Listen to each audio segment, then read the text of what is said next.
Country Life. Ideas and inspiration for your place in the country.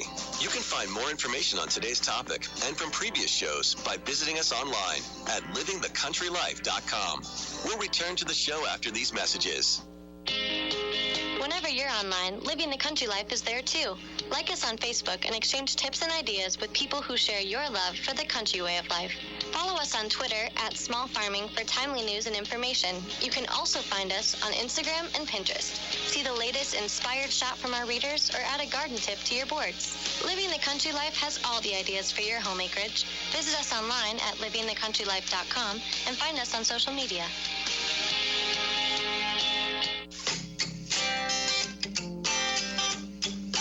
If you're looking for new ideas for what to do around your place in the country, register for the Living the Country Life newsletter.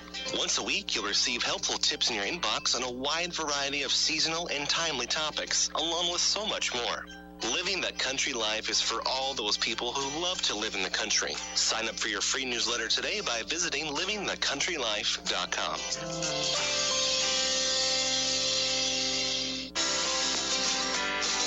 Canada thistle sprouts up in my flower gardens, I dig it out as soon as I can. Getting the upper hand on it is easy in that situation, but when it spreads around fields and pastures, it's a different story. Bill Johnson is an extension weed specialist at Purdue University. He says Canada thistle is a pesky plant to control because of its vast root system. In a large patch, the roots can grow several feet deep over a lot of square footage. Johnson says effective control depends on what he calls many little hammers.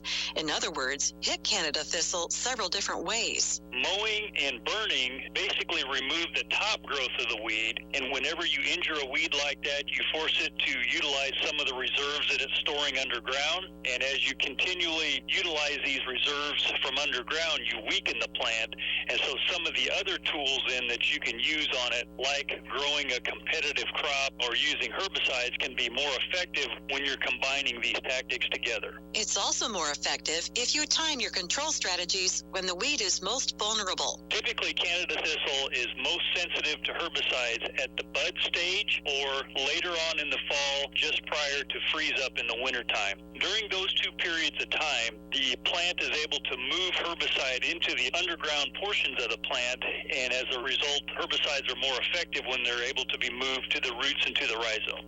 Johnson notes that new shoots and roots can emerge from almost any part of the root system.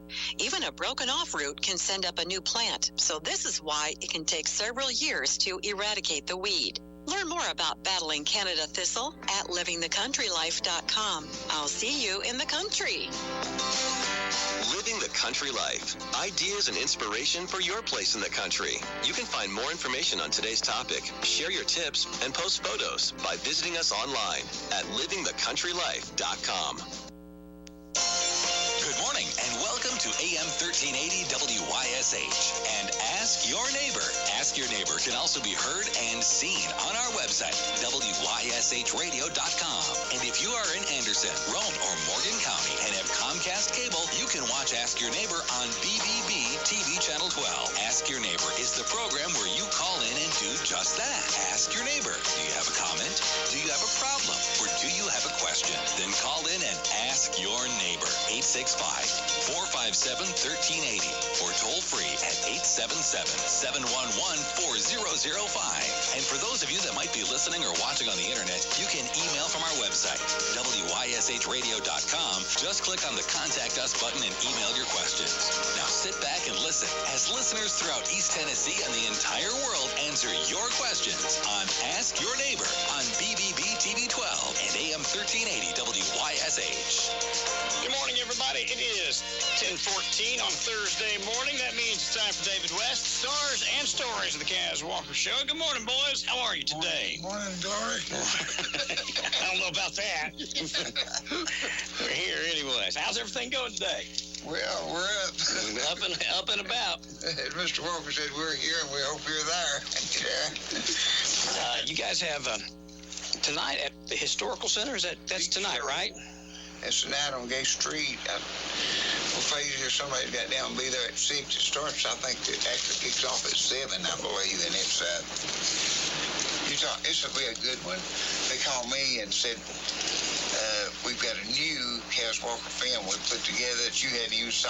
I mean, I probably saw it. I'm on it, but it's not. You saw it as it happened. Yeah, but it wasn't. It's a new one. I mean, they put together a new party from different places. Different. They've had, I don't know how many of them they've done. You know, we had one at the museum here a while back. That was a good one. They do so many different Is ones. it different folks that are doing this one? What? Is it different people that are compiling this one than did the other one? Because Bradley did the other one, right? Bradley's done them all except maybe this one. I don't know where he done this one or not. Bradley is so smart. He's just dug up more history and stuff here since I've known him. I've known him since I first came to Bonnie and Buster. All them old tapes on them great old big spoons, and the state took care of them, you know, baked them and saved, preserved that stuff. But this guy that bought Mr. Walker's house has put a book out on him. He's went around researching everybody. When he moved in the house, he didn't know, I don't think, when he moved in it, because I remember signing papers or something so we could sell it to him. I was still on the chain gang at that time, but anyhow, he come and talked to me. He said, I'm the one that bought the Cas Walker house. I forgot who he was. I see so many people. But he said, I want to write a book on him. And said, I don't know where he even knowed him. It's in my mind he didn't know him. Okay. To mount anything. And he came and talked to me a long time. And I gave him a lot of information for his book. And a lot of different people. And I'm kind of anxious to see it. Tonight's going to be the book opening. And so, but they're going to have the movie and we got to kick it off. And of course, we'll have stuff on sale like Superderm and the caps and things like that. That's great. It's going to be a big thing, but this fella got studying him. You know, lots of times somebody comes in town, they get really excited about our history that we just took for granted. Yeah. And that's kind of what he did, I believe. So it's probably good. It's probably interesting. He just went to people everywhere and started talking about it and researching it and things that we just, some of them we even forgot about. Some things I see, oh man, I remember that. I was there when it happened, but you just plumb forget about it. Dog stories and car stories and, you know, it's just, there's not a charge to get into that either, is there? No, it's open to public. Okay. Free, I think you can give a donation or two for the historical center, but no, it's a big thing. You know, if you hadn't been in that place, you need to go, because it's huge.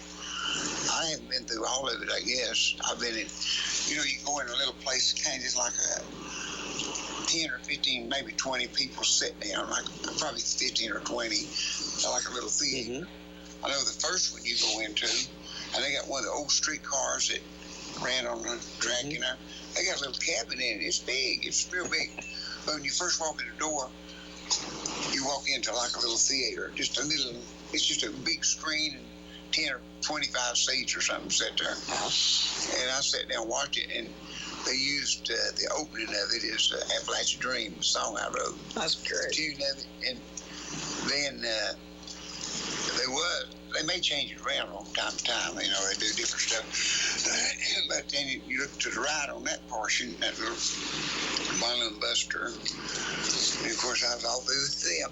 And then you go to the very back where a lot of the instruments are, like Roy Costello and Bill Carlisle and Claude Boone, and where they got their instruments and clothes. And a lot of them got their clothes there, like Jimmy Hart's. They've got a place, you know, they backed a lot of the knockable entertainers. Sure. And our history. I don't know where they're going to come get it, but she called me yesterday. Cheryl's over it, and she wanted to know, could I bring Cas Walker in his chair? But I'm too busy because I'm sandwiching this in to get there tonight. I'm dropping one thing to get there. I've already got one I had to drop, but I said, I can't sandwich. I said, if you want it, send somebody get it and bring it back. But they got Cas Walker backdrop, and I've loaned them the old clock where we came on, that great old big clock it's there. And she said, would that be so great to have the last chair that Cas Walker did his show in, let people sit in it and get their picture made, or just take a picture with him sitting in. I got him sitting in with his clothes and his tie tag, the dollar sign, you know, and his shoes, and I got a dog sitting there with his actual dog collar. It says Cas Walker's Coon Dog on it, and so good. His coat, his tie. We have just let some of that stuff just thrown it away and let it get away. That it's just so important in it to have to keep. And I said, if you want to come get it and bring it back, you're welcome to it. But, it takes time to do that. It sure does. And I don't have it right now, but I got a lot of stuff too that they're going to get. Like I've got the golden gloves, the bell that they run. Mm-hmm. Or the fighting at the Jacobs building when they remodeled it. No, really? This guy, I don't know his contract where he got it, traded me for something. I got that, I think they remodeled it in the 60s, and it's just got the date when they took it out. I got Sergeant York, one of his flags, actual flags. Miss Trapson, like I said, it was real close, and I've got it. And I've got, this is something. You got your own museum. I want somebody, I'm getting up now, I want somebody to hit it to keep it alive. I've got the big bullhorn, you remember? Big old paper horns, well, they're not paper, but they're made out of something like that. Sevier County High School. I was going to say cheerleaders, the cheerleader horn. That, and it's old, and you can tell this stuff is old. I've got, she wanting that. I've got the post office, the square post office, where it went in a store in North Carolina. Where people come get their mail out of the little mail. Your little square box, or a little square box. You remember Gunsmoke movie or some kind of movie that say, I guess they wouldn't hand the mail out. No, I ain't gonna. You can't go back there and get it. Somebody has to hand it to you. It's against the law and all that. It's funny. I watch those old movies, and I got some of that stuff. Yeah. And I've got the Saddles, Frankie Jesse James movie. I furnished them for the movie because I used to rent the movie. I got Johnny Cash's, Chris Christopherson, and L.E. White's was in that Frankie Jesse James movie. And their saddles? Or the saddles. Okay. The real saddle that they wore in the movie. I mean, they rode in the movie. Yeah. And they called me and said, Mr. West said, we need to ask you a favor. And I said, okay, what is it? Said, well, we got your saddles at all three brown. And we want to use your saddle and Johnny for Johnny Cash. Would you have anything if we was to paint it black? I mean, we got dyed black, so we had to have a black saddle for Johnny Cash. And I said, yeah, go ahead and do it. So they dyed it black. They dyed it black. Well, they brought it all back. I got it labeled over it. Somebody tore the labels off. They told me the music barn. And that was excuse me. That was Chris Christopherson. What movie was Johnny in? I mean, I remember he's on TV, done some, Last Days of Frankie Jesse James. Okay. That's one this thing. I got the poster and everything on it. Shows it, and I think it shows Johnny on that saddle in this poster. But, see, I rented a lot of vehicles. I had the old Dodge. I bought it after the movie. Was in what they did here in Lake City. The little Coal Fire, or that was? Well, I was one of them. I got it. I had it for a long time. But then I had the B model, the 32 B model that was in Goldie Hawn movies, and I don't know how many movies it was in. They would come rent it for like a week at a time and use it in different things. It was real funny to see them. When they come to load it, they send big, nice floats or something to get it, or in a closed truck. And boy, they go with a fine-tooth comb or clipboard. And they say, Mr. West, come here, man, did you know this glacier had a little crack in it? And I say, yes, sir. They write down, I mean, they picked it apart. They make sure they didn't break. Because they paid pretty good. This was way back in the day. My limousine, you remember my old limousine? It was in some. They had, I remember they changing the tags, but Pennsylvania tags, so it must have been something to do with up north. What's the name of those boys, the brothers that got into that? Blitzall. There you go. Blitzall. They're the one that got me hooked up with the movies. Yeah. They did special effects for them too, didn't they? Oh yeah, they was big. They had a lot of equipment. They made it rain. I mean, they had big rain trucks that pour on you. Well, see, Ron, we need to get him back over here. Ron, people don't believe what all he was in, what all he did. He was Chris Christopherson and a lot of stuff. He drove for him, and his lookalike. He was his double. He went there and did a lot of that rough stuff. Yeah. In barroom fights. And see, Ron started out. Me and him about the same age. I was driving a school bus for high school, and he wouldn't graduate. He just kept going to school.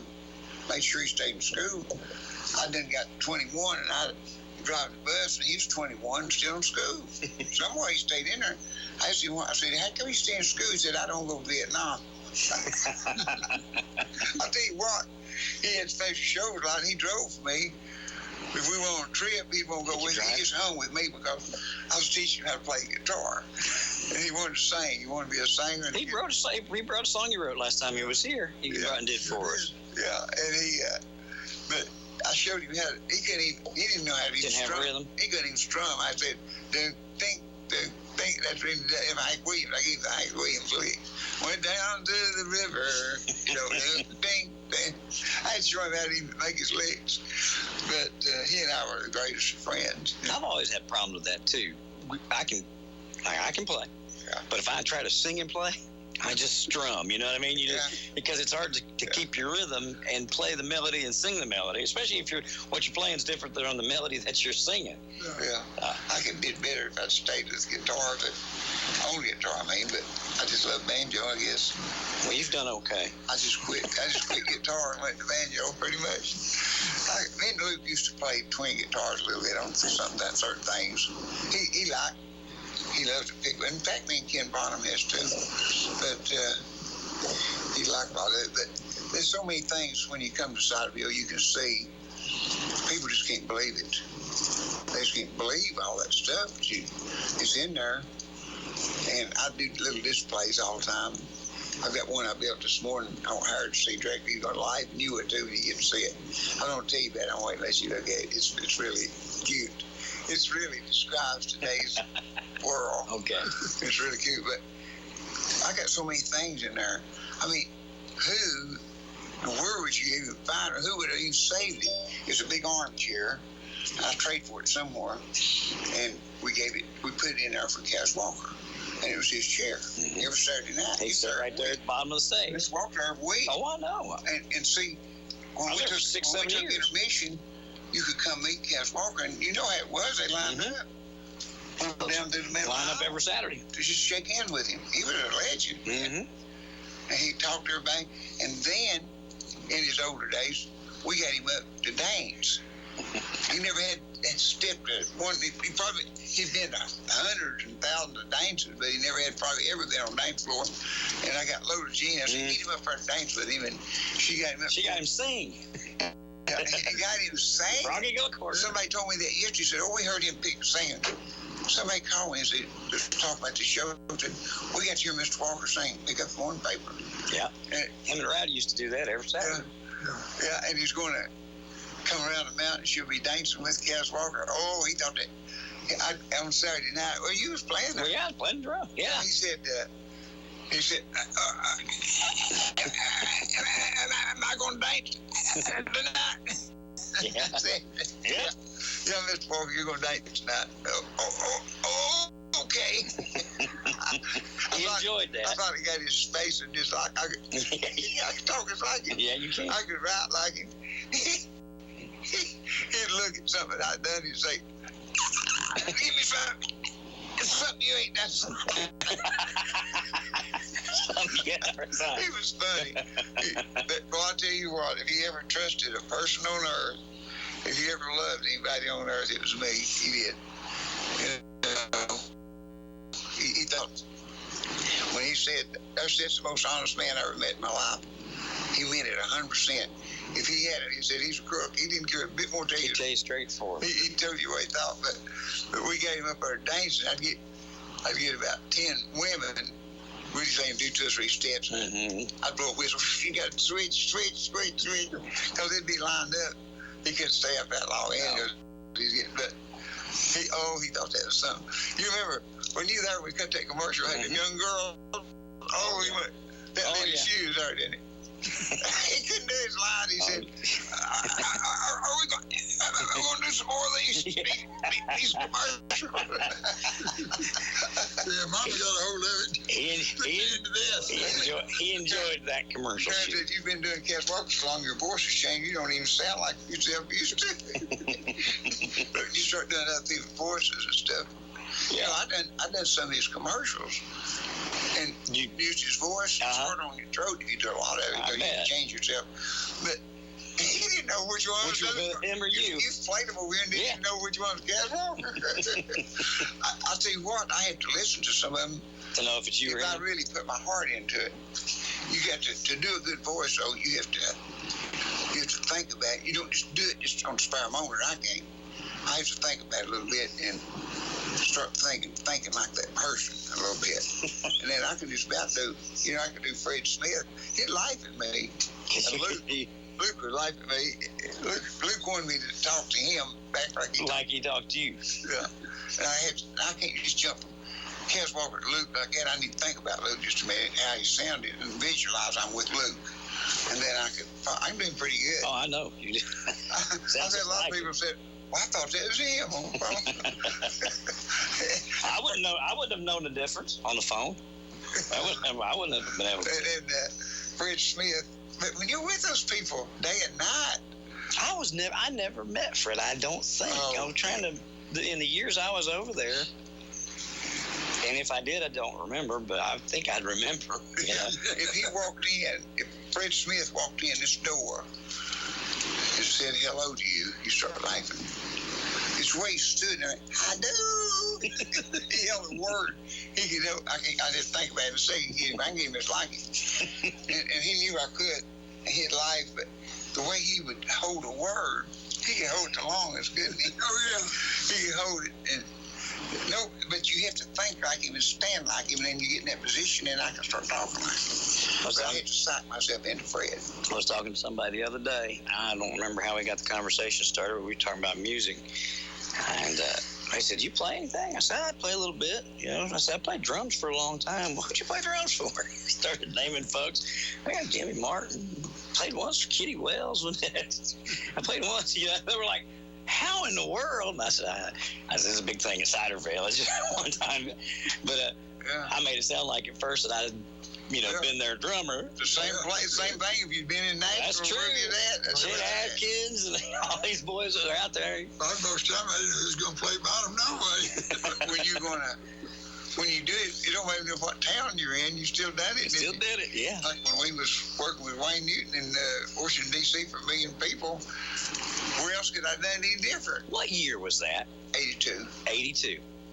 Because Jim lived up there. And that's where they'd go for the 4th of July. So he was trying to figure out, he said, I probably saw David West and those guys and didn't realize it because they spent their 4th of July there. He came out with this song, Old Glory. He came out with a song, Old Glory, and it fit that, whatever that was for, Well, they just have a big celebration up there on the 4th of July. Yeah, it was 4th of July, but it was something else too in there. We did some more shows. It could have been a second time, but You did more than one up at we've done more than one show, but I was trying to think about...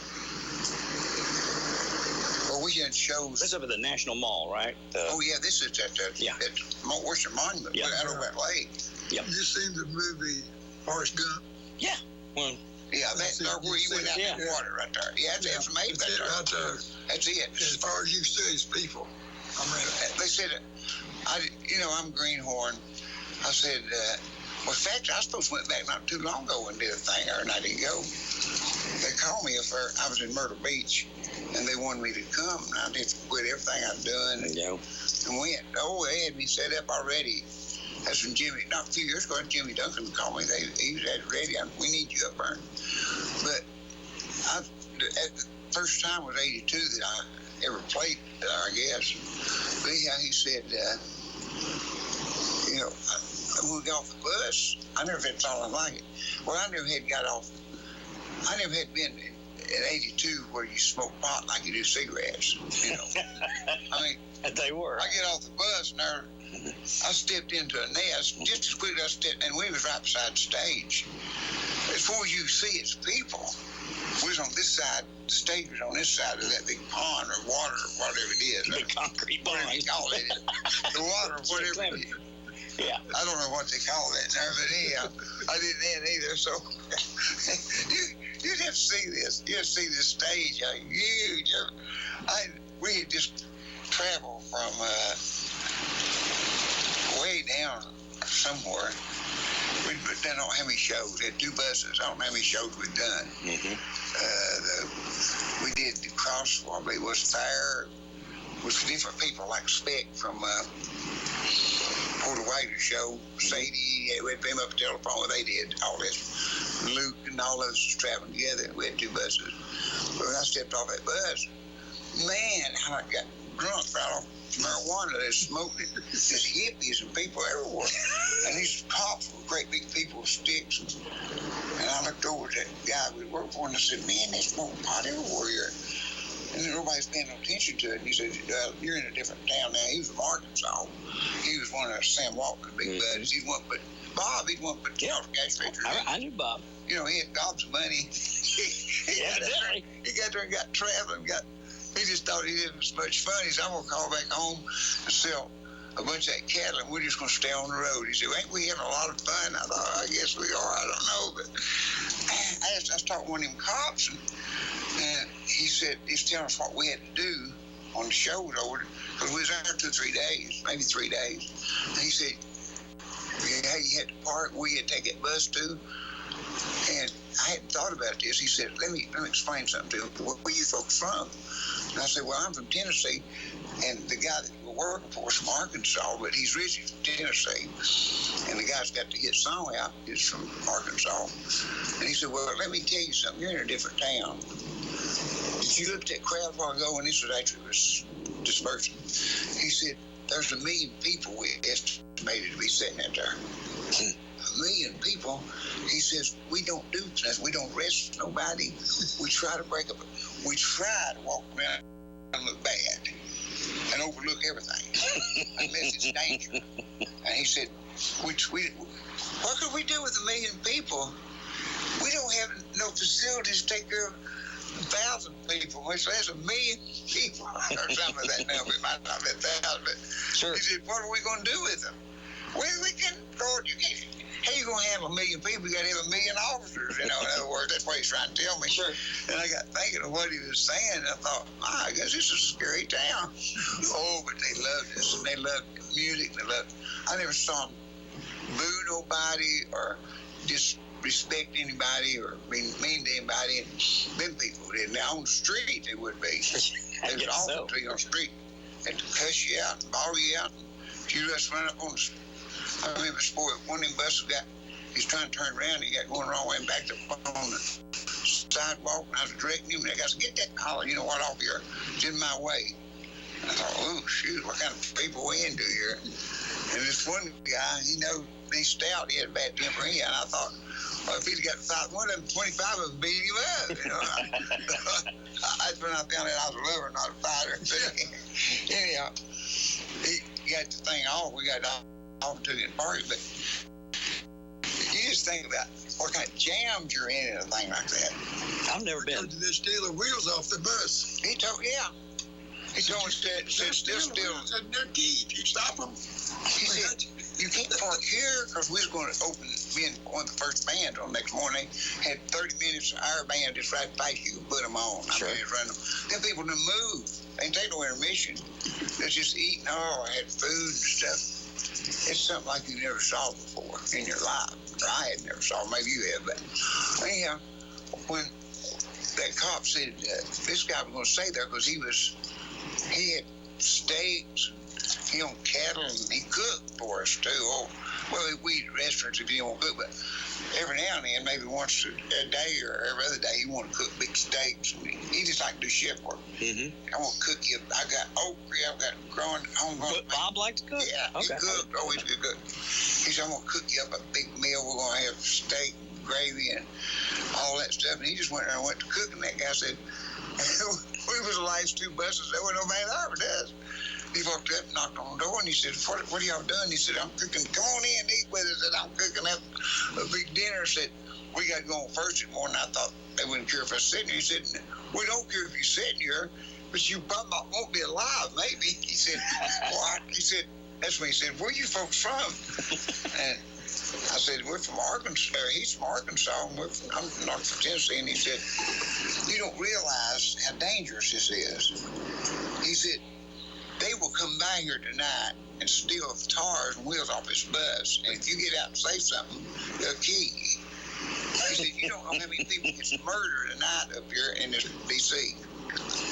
He said, and you know, I started looking at things a little different. He says, he told us where you had to park the buses, how you had to operate and all like that. And don't go out at night. Where you all are at, don't go out at night by yourself. But I did. I got home and we and somebody else went and had something to eat. But of course, I thought I was bad too back then. But nobody didn't bother me. But it was a lot more dangerous than I thought it was. Oh, I'm sure. It was really scary. But you know, but we had some good trips on that, and I've had a lot of them with a lot of people. I worked a lot for him, though, way back years at Knoxville. See, he was a big computer guy. I'm trying to think. Didn't you had Bob on here before he died? Because I remember him talking about buying gold. Would you remember he's wanting gold? He's wanting to buy gold. I gave him the name of a guy. Do you remember that? I do. I remember who I told him to call. That had blocks. He wanted bricks, gold bricks. Mm-hmm. And I found him. Gold bricks. He was a money man, Bob was. I remember he talked about. You thought he was. He worked for AT&T. First personal computers ever. Yeah. He talked about, hey, he was the guy that put him in the Walmart. Yeah, he's one that put him in Walmart. First ever. I mean, he took the business. He walked in there and get it. Yeah. Somebody else was putting him in. He worked for AT&T, and he went in and convinced Sam Walton. He was better. That he said, Mr. Walton asked him, said, why I want to quit who I've got for you? I don't know how you give anything any better. He said, I don't have nothing no better. Bob was an honest guy. Yeah. He said, I don't have nothing no better, but I'll tell you one thing, Mr. Walton. I bet you my service would be better because I'm going to stay with it.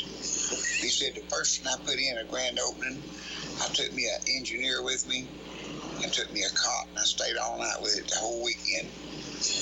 He said, I've never saw nobody work like you. I'm going to give you all of it.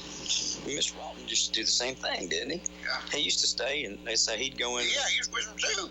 He said, I stayed with him. I got me a cot and stayed down over, and I had my engineer buddy. He said, nothing didn't go. If it went wrong, fix just like that. And he said, well. Because he started off with not just loading them with personal computers, but it was the cash registers and all that stuff. Oh, yeah. He was the biggest. He said he was the highest paid man at National Cash Register. He made more than the CEO and he made because he was on commission. So. And he went from National Cash Register to AT&T to the personal computers, then convinced Mr. Walton to take computers because nobody thought that they were going to, like, who wants to buy a computer? Yeah. And so the first he showed me the very first one. He called me to his office and he flipped that thing on and played Foggy Mountain Breakdown for me on that computer. I never saw nothing like it. You heard him do it later. But he said, here, I want to show you something, banjo. And he turned that thing into banjo and played me Foggy Mountain Breakdown. I said, who's doing that? He said, that thing's doing it. I mean, he was a whiz at that stuff. He left AT&T and helped Michael Dale. I think Michael Dale was at the University of Texas at the time, UT, as a kid, and helped him start Dale Computers because he took Dale Computers and put them in the Walmarts. When AT&T did him, he got into a scuffle with them, got sideways because they wanted him to write orders. If I remember a story, he said that Mr. Walton had become so trusting of him, he just said, here, gave him a pile of signed orders, and he said, you just keep me full of what I need. And, you know, at that time the stores were growing. And so he would, as he needed them, he would restock them. And AT&T was trying to hit a goal. And they wanted him to process some of those signed orders before they needed them, and he wouldn't do it. And they got into a big, I don't know if they fired him or he quit. But then he went, and I don't know how he knew Michael Dale because he was in college, but he said that he helped him start Dale by getting Dale into the Walmarts to replace AT&T because Mr. Walton stayed with him as opposed to the brand AT&T. Yeah, that's right. And see, he got so big when he went to Walmart. He told me how much it was. It was ridiculous. His salary would come off his commission and everything. He said he was the highest paid. He was paid higher than the president or anybody in it. Well, you think about that. I mean, all the stuff that as Walmart grew, he grew. You know. Oh yeah. He said they didn't. He said just like everybody else, everybody wants you to do good. You do good. Of course, he tried to keep everything Milton, USA. Yeah, Sam. Mr. Walton? Yeah. After his son, haven't got a hold of it by. Bob was an honest guy too. He was straight up. What he told you, you take it to bank. For me, I'm saying that because I worked for him I even worked for him back when he was over at Kefauver, running for some Congress or Senate or something. Lester Kefauver. What it was he run for? I started playing for him for political people and everything else. But Bob said when he got so high up, making all that money, they got looking at him and said, well, we can't pay more than the president gets, the company. And they tried to change it on him some way. And they won't try to move him out. And said Sam Walton's son got up and said, they was at a big meeting. He said, before we close the meeting, one other thing I want to tell all the staff and management and managers of all the Walmart stores. He said, Bob Kirby stand up, said he has done us such a good job, and makes no difference what company he goes with. If he was to have to quit the company he's with and go to another company, we go with that company. He said, we go where Bob Kirby goes. And they voted on it, and that went through. And I said, what happened then? He said, oh, did I get loves and hugging and kissing? And you're going to stay with us, ain't you? He said, the salary got off the block, man. He said they discussed that more. I mean, why, when you leave a good thing, if it was making you, even if he made more money than you did, if it was still making you more money you ever had in your life, why wouldn't you just stay with it? I've had employees that make more money than I do in a year. For sure. Well, they had a lot of people. I've sold guitars, made $100 on them, and take them out and make $1,000 on them. Yeah, you don't care. I get upset. I said, come back and find it. I'm going to tell you what a boy done. He came inside of Bill Music. He bought HD28s. This was years and years ago. To buy HD28 Martin now is probably $4,000. Back then it was probably $2,000 or maybe $1,600 or $1,500. They wasn't anything like that. I sold them to this boy $100 over cost, and he knew exactly what I was selling them for. They was the cost on them was $1,200. That's what it cost me. $1,100 because he could buy one for $1,200. So they probably sold for $2,000 or $2,200. And I said, you have him? He was a nice old boy, and he was from somewhere up in North Carolina, up in there, right on. He wasn't in Tennessee, but he's up that way. I can't think of the name of that little town he's from. He was a nice old boy.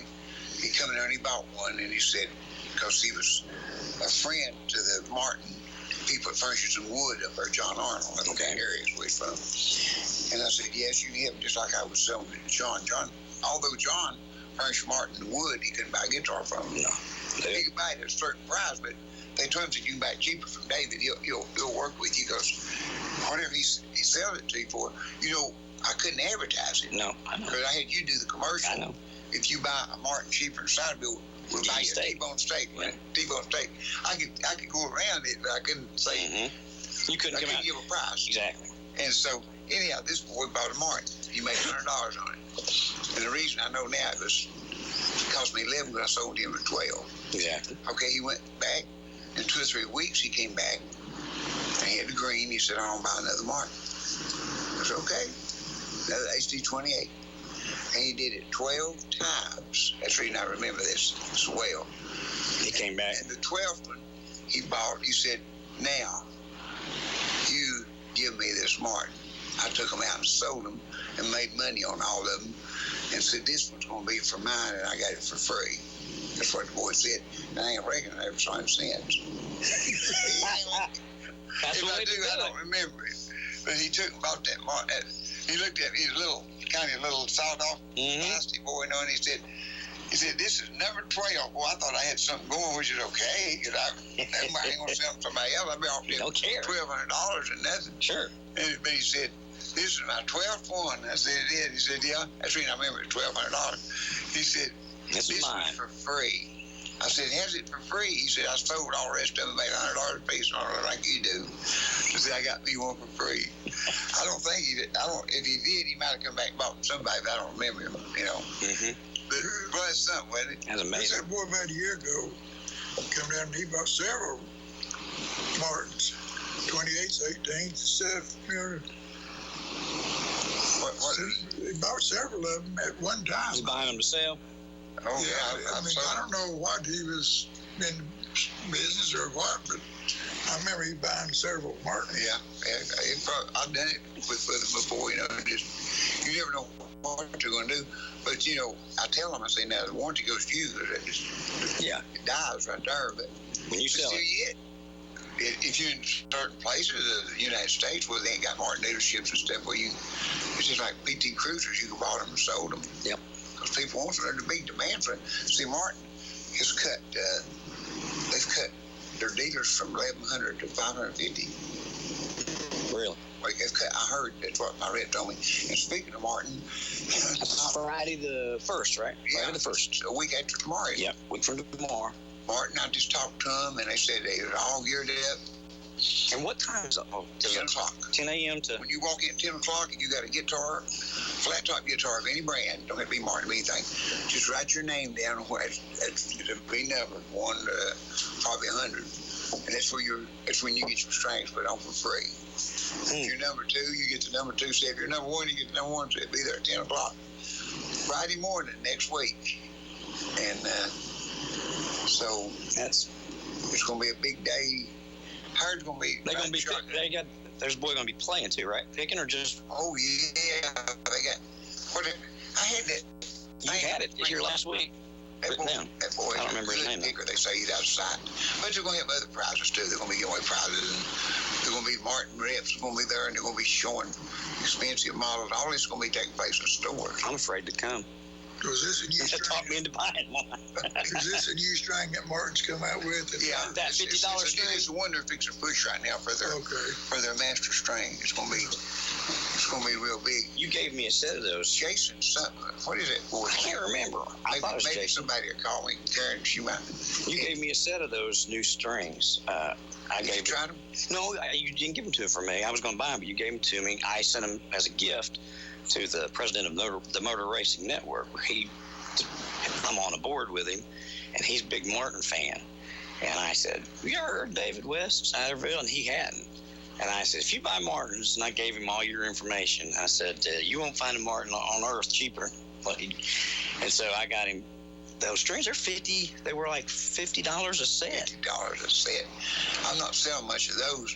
They've got new strings that's real good now. I've got a case of strings at the house. Regular smart strings. I've got some of the others. I carry a lot, but the $50 set was a very slow. It's made out of titanium, wasn't it? Yeah. Titanium. It's supposed to last forever. They couldn't roll throats with that. Yeah, really. You buy one set of strings, you're done. Do you forever? How much they stay in tune? I give Chicken Man a set of them. He put it on there, $50 strings for Christmas or his birthday or something. Here's your $50 set of strings. And what I did, this guy called me and picked with him on Monday nights up here at the restaurant. Said, thank you. Said, that's the loudest bunch of strings. Said, where did you get them at? I said, well, they're expensive. I'm going to tell you straight off the bat. They're high dollar strings. I think we sell them for $39 a set. They're selling $50 a set. You were talking about Bob earlier. Was he an investor in Walmart? Did he ever? I'm sure he did. Because I can't remember. I was looking for it just a second ago. I can't remember, but when Mr. Walton came up with the idea, I think, for the first one in Arkansas, I believe 5 of his friends, either, I can't remember if they put in 1,000 each or 10,000 each, but I'd seen that those people each and their families had hundreds of millions of dollars. I was looking for that. I didn't find that, but I found when they went public, if you would have invested $5,000 in 70-something when they went public in the initial IPO, you would have $74 million today. Is that not amazing? Of course, at the growth, still got a profit sharing with their employees. Walmart, yeah.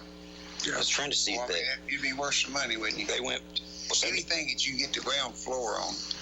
They went. The stock first sold to the public in 1970 at $16.50.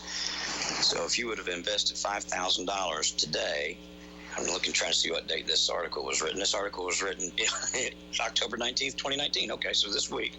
So today you'd have $74 million off that $5,000 investment. That ain't bad. That's right. From 1970 to 2020, that's some pretty good interest. That ain't bad. Not bad at all. I got a little bit, and I don't know when I bought it. It wasn't way back. It's back. It's a long time for me, 20 years, I guess. But, you never know what's going to go. I'll tell you somebody would really went to Home Depot. Yeah, my mom and dad bought into that a long time ago. They've done very well. Very well. It's doing good now. I've very seldom dabbled in stuff like that, and if I did, it's so little money.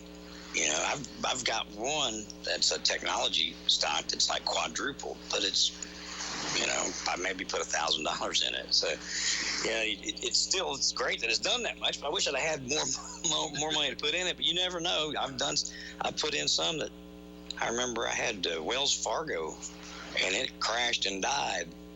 2008, 9, 10, 11. And then they did a forced buy. I can't remember what all, but it lost money on that. You never know. It's like gambling. That's right. That's what you're doing. Yeah. Roll the dice. Yeah. That's what Leo Simmons told me when I bought insurance through Farm Bureau. He said, well, you're starting gambling now, ain't you? I said, how you mean? He said, you're betting you're going to have a wreck, and I'm betting you're not. True, man. Yeah, absolutely. That's what it is. But Bob must have had even a lot more money than we thought, because he bought a lot of stuff out too. He bought Volunteer Tar, Tennessee Tar. He owned a lot of stuff. See, I worked for him. All those red, white, blue trucks, me and Mr. Travis painted them in the Martin room. I got a picture of it. We painted them right there. It's 1976, wasn't it? And 76 was about 76. The bicentennial was 76. He come by there and saw that. He wanted his trucks painted. Yeah, we painted one a day, completed. They're brand new trucks. How long would that paint last, David? It just like, just like any other paint job. All we done was wash those trucks. They were brand new trucks. And me and Mr. Travis, I could paint some back in. See, I've done so many things. I've been out of it so long. Excuse me. I take a spray gun. He'd get on one side, and I get on the other side with meat and paint the trucks. I've done a lot of things, but you have to do it. You can't do it. Did you have to strip the paint off of it or primer it down? No, he just put some stuff on it to kill the shine. Wash them. They would wash them. We tell them to wash them. Yeah. And they pull it in there. I've got pictures of them over in scrapbook. People. Oh, I've seen the pictures. No, okay. I've seen them. All you do, we pull it. See, Mr. Travis was such an artist. He would go in there and all that lettering. He's just going to put a sheet of stuff up, cut all them letters out right there.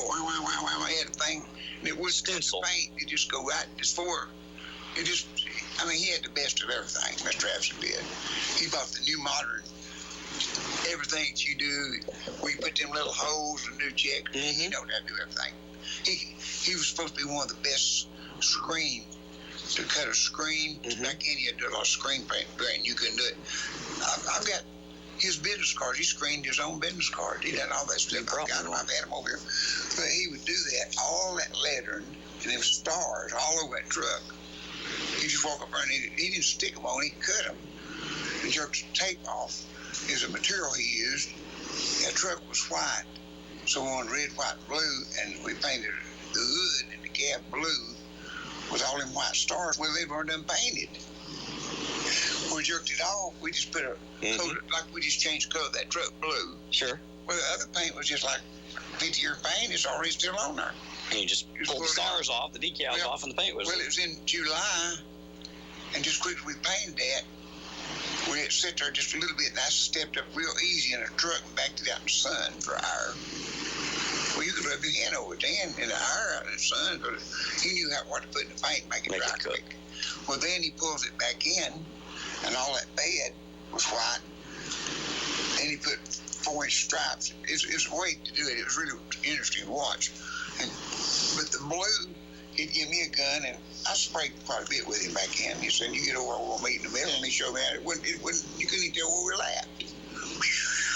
You got to go. It's like picking a banjo. If I want to do pick up more than paper, I can't sit there and figure out it gets me in my head and it just comes out, If I'd have known you pick up more than paper, or if I'd have known you so good at painting trucks, I'd have brought mine. It's up there, it's H&H right now. I don't even want to smell it, okay? But we did one a day in 1976, when it was, 1976. Mr. Absent, you ought to see all them tractor trailers he did. Now, he did all that. I've seen some that you've got. I got a scrapbook of it. Anybody want to see this? The ice cream cone, all that stuff we built at work on this truck business. Then he would put them stripes where he'd eat white and he'd have his red. And I mean, they're pretty, ain't them truckers? Yeah, the pictures, I've never seen them. I didn't see them in person, but I saw them, the pictures you had. And let's see, was that Tennessee? That's Tennessee Tar, wasn't it? Volunteer Tar? I forget which one. He bought both of them out because we went and played. I played shows at both of them all the time. You'd have big sales and grand openings and trucking companies with horses come in there and play. Just all kind of Walker trucks. They put their tires on. A lot of people we done it. It was big. We'd go up there and play it. That Tennessee Tar was a big outfit. I mean, it went tractor and trailer and the big old machines. And, he was big. Did he? Got him a lot of stuff. Did he talk about? I might be getting my stories confused, but didn't Mr. Walton fly a plane? Do you, Sam Walton? Because I thought Bob talked about flying with him. That they would fly from one location, and he'd fly with Sam Walton to another location. I thought he talked about doing that when he started building. More stores than one. I never was with him a lot. His kids got worried about him flying. I think I'm trying to remember. Bob told. I mean, he told a lot of stories. Oh, Bob, it's hard to remember them all. Man. See, I started working for him. I was working for the butchers, and I started doing stuff for Bob in 71 or 2. About the time I started helping the butchers. Did he ever come to the barn while we were there? Yeah, he's played a lot of shows there. He sang with Roy Clark. Then Roy Clark's on me. He looked like Roy Clark. He did look like Roy Clark, now that you mention it. Yeah, he looked like Roy Clark, and it was his Evo. That's what Roy was inducted into the Oklahoma Hall of Fame on this date in history, by the way. There you go. A little Roy Clark information for you. And anyhow, Bob would, and then we'd back at truck out and let that dry. And next day we'd call him and say, bring another one, get this one. Sometimes we'd do 4 or 5 a week. He had a lot of trucks, but he had other little trucks too. Mr. Adams charged the same for a pickup as he did a big truck, So I mean, he said it takes the same amount of time. He's charging for the creativity. Yeah, but I got to tell you a better one on this. Okay. The guy that came in there real quiet was one he painted when the president came to Knoxville. He was one that painted all of them. At the World's Fair, he painted all where the president was going to be. I mean, this guy was a professional, but he was real quiet. I may have had him over here. He just came in and he just loved to hear us, and he'd show up with us. Him and his wife and 2 kids, and he wrote a song about Ciderville. He couldn't, it was okay. He just wrote a song about Ciderville. Okay. We'll leave it so good as he wrote. If everything worked, but he was a good, quiet guy. And he just came in and he says, how would you, it's not P76, how would you like, and I got his name on the board outside, this was designed by Carl Rush, was his name, and he said, I'm going to paint this building red, white, blue for you for just a store part. Now, the rest of it, lawnmower shops, and I remember when we painted trucks, he didn't do all that. He was doing the first part my daddy built out of those handmade blocks. Sure. To start with, and then we just started doing it all that way. He said, I'm going to paint this for you. And I said, well, what's it going to cost? He said, nothing. So I got a lot of paint. He said, I just done some great big place, red, white, and blue. For Centennial, I got gobs of it, leftover gallons of it. He said, it's really good paint. It's really metal paint. But it'd be just good on this block. Well, metal. It was metal paint. So it was maybe a metal building he had done or some big factory. And it was on Saturday, and I said, well, go ahead and do it. We opened up at 9, and we were so busy we couldn't even go outside. Sure. 2 hours. I looked and he was standing over at the door again. He had been gone. I didn't think long. I was working so fast I didn't pay attention. And I said, was you needing something? And he said, no, I'm through. And I said, you're through? I didn't think he'd been gone, And so I walked out the door, and I looked at it, and I took my breath. I mean, this is nice. Man, look at this. Look at this. And here comes Mr. Abson. He is just getting it. And he said, you need some stars on that. He couldn't say it's a beautiful job. Oh, we need on that some stars. And that guy's quiet. He didn't say that. He wasn't going to cut them stars out with stencil and say, here, paint all them stars across the front. Well, the guy got back there and painted stars white on the top of the set. Then Mr. Absent, I got a picture of that big old bicentennial 4x8 all the way across it. You got to see that. George Washington in the middle. It was beautiful. And they had the 49ers with the wagons and all that. Yeah. All the settlers coming in, and C.H. Butcher come by, and they said he stopped in the middle of the highway, stopped traffic. I ain't never saw it. Well, Kirby come by and saw it, and then he run in. I knowed him because he played shows there, but I didn't know him as good as I did afterwards. And he said, "Who did all this?" And I told him. He said, "I just bought out volunteer tar, Tennessee tar, and I want red and white blue truck, and I want to be the hottest thing in town. I'm going to be a 76. He said, "That'll boost my business." Well, it cost me what Mr. Absent told him back in $500 per truck. You spray them. I mean, we're doing one day. He said, of course, that didn't sound reasonable because you had all that paint. But this guy had done told us, he said, I called him up, "Where'd you get that paint?" He said, "I'll just give you a barrel of a case of those." I got a case of it, and he gave us all the paint. But that guy would follow us everywhere we went, and he was saying I'm having daydreams about night things in the middle of the night. Ronnie Millsap. That's what he sung that. Oh, he's such a good guy. We'd go to his house and he'd cook for us, and I got him to do it years later. It's been painted I don't know how many times, and his son painted once, he painted once, and I painted twice. And Rhonda and different one of us painted, and I know we'd wait till it closed, put step ladders and floodlights and paint it. It's been painted now. Freddie Smith painted once. And his last time was Eddie, a guy that rented for me, he painted. It was, it's been exciting. You could read that when you walk up how the first building part of it was built. 1948, my daddy made one block at a time. Then he made the block. 68 was the second. Well, the side of the place was next. And then the music barn. And then 68 was a lawnmower shop and stuff that me and the bass player run, which all this music store up there now. And the next part where we painted all them trucks, that was really a garage. And it started as radio, did air conditioner out there, where a guy working there done air conditioning. And then next was Mr. Abston's. But Mr. Abston had a sign up. He had a sign up there, no smoking. He hated smoking. He had a sign up, no smoking. And when you open the door, a siren went, "Wow!" and you look up and a big flashing sign, "No smoking, no smoking, no." And I remember Kirby coming. He's wanting his truck business done, and I said, "Go up and talk to Mr. Abston." He come back and he said, "Lord, I got scared to death, Dave." He said, "Open the door." And I had a cigarette in my hand and said, them sirens went off and them lights started blinking, and said, that man come to the door. He said, that's when he first met Mr. Abston. He said, I thought he was going to shoot me. He said, I got rid of that cigarette in a hurry. He said, boy, he's some guy, ain't he? I said, oh, yeah, he's some guy. Yeah.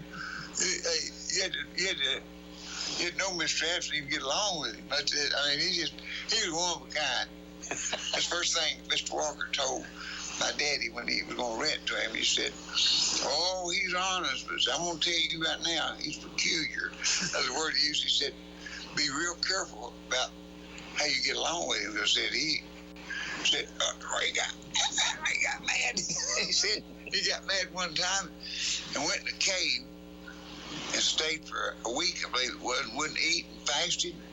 And it's true. I've got the picture of it in the cave. They found it in the magazine. Who was he mad at? He wasn't mad. Mr. Walker got it mixed up. He got religion, and he wasn't going to fast and pray for a week. And he done Jesus on this big sculpture. And did you saw that? Probably. If it's at the barn, I've seen her at the side store. It was in one of them magazines. They come out there to see me, want to know where this guy was. So they found his name in this big cave somewhere. I got the whole story. You can read it when you come in there. I got the whole story. And when he went to this cave, he said he got right with Jesus, and he wanted to go somewhere and meditate, and went in this cave for a week. He told me a week, so he said he didn't eat or drink. He fasted for a week. And he said while he was in there, he was moved upon to draw Jesus on a wall, a clay wall. And he took a pocket knife and carved all this out.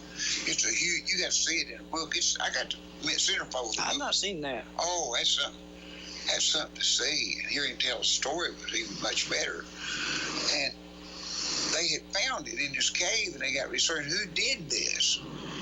And it was, he had his name there. Well, who is O.D. And they traced it back to you? They traced it back to me, and I said, well, you just right up there next door. Go burn. Talk to him. Oh, man, was they glad to find him. They grabbed him. Oh, they become buddies, and he did too. And he told, that's when he started. See, I didn't know about it either. I didn't know he'd been in the cave. But Mr. Walker thought he got mad at somebody. He had it all crossed up. He probably did get mad at somebody, but it wasn't over that. He got mad and went in this cave and stayed for a week. And carved Jesus out on the wall because he got his tails all tangled up, and it wasn't anything pertaining to that. I thought he said he got mad over his wife or something, but he did have a lot of wives now. He had Opal and Jewel and Pearl, and he always married stones. One of them was really Opal. Yeah, he had. I thought you were going to lead me up to a joke. No. When I met him, he was married to Jewel. She was a retired sergeant from the Army, and she brought her grandkids and stuff here. He didn't have no kids for her. Oh, man.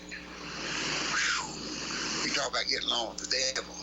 And she was she still thought she was a sergeant, and you was one of her soldiers. Me and everybody else, she treated everybody like that. I got along with her. The way you get along with her, keep it zipped, don't say nothing, just listen. She was okay with me. I probably got along with her better than anybody, but I never did do nothing not to get along. So, but minded your P's and Q's. When he first came in 55, he built a cider place, the one I said, Don Gibson. And we took slabs, and that's where he showed me how to make stain. 1955, I worked for him for $1 a day, and he got this cider and had them slabs. He built it for her.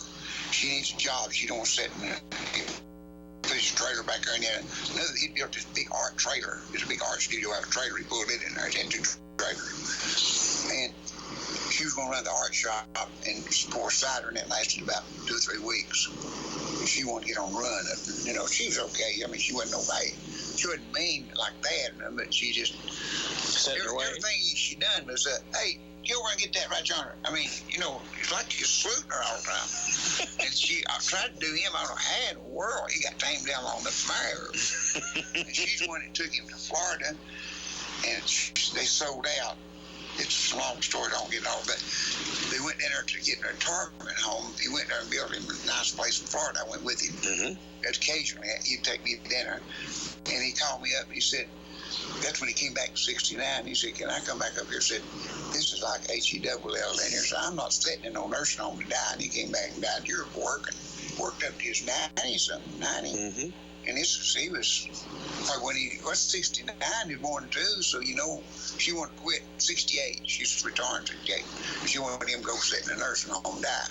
That's not what she wanted to do. Die. Retirement home, though. I got you. Retired, he didn't want to retire. So he came back with me and started again. But another one before her was Opal. And I believe Opal was one, he had a son and a daughter. They both looked just like him. And both of them was great artists. The girl died. She was a good artist, Cookie. Now the boys in Canada, as well as I know now, that's where I think he is. Gene, he used to call us a lot and talk to us, occasionally. Sure. And he was outside. He was an artist too, one of the finest. Mr. F's one of the finest. Anybody do Holiday on Ice has got to be good. And I see these Western movies when they take jars and make lights. He did that back in those movie days. And he told me how he made those backdrops for movies. And take water, colored water, put it behind a candle. You saw that. No, I've not. I've seen the results. I'll tell you a movie to see, and you'll see stuff that he told me like he did. Is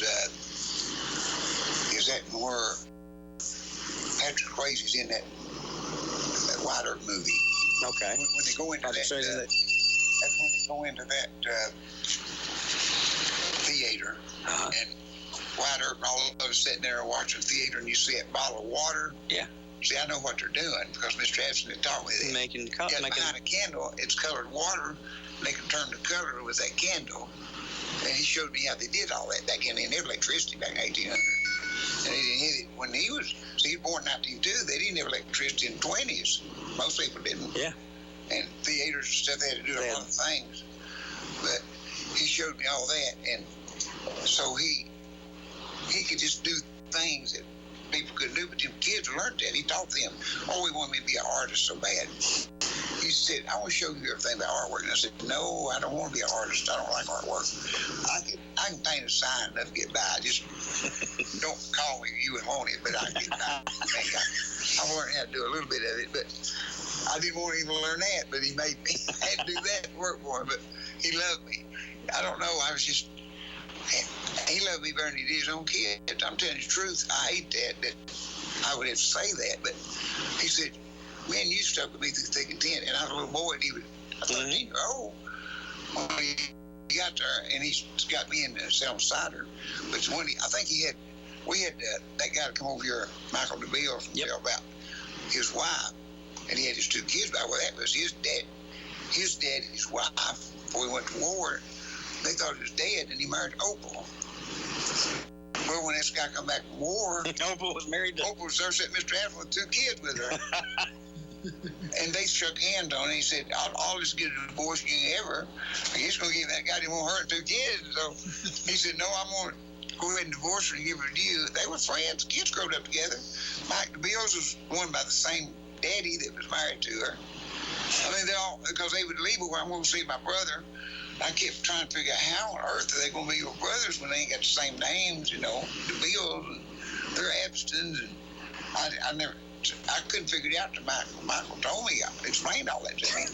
It was a little rough to accept them, but I did, because I knew Mr. Abston and all that. And then, when he divorced Jewel in 69, I believe, and come back up here to Ciderville. And then he got one named Pearl.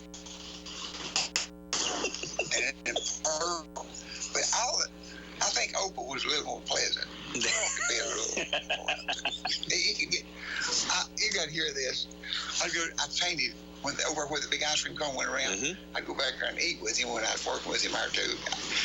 I was always just, when he got by and said, David, because I understood him. I really tried.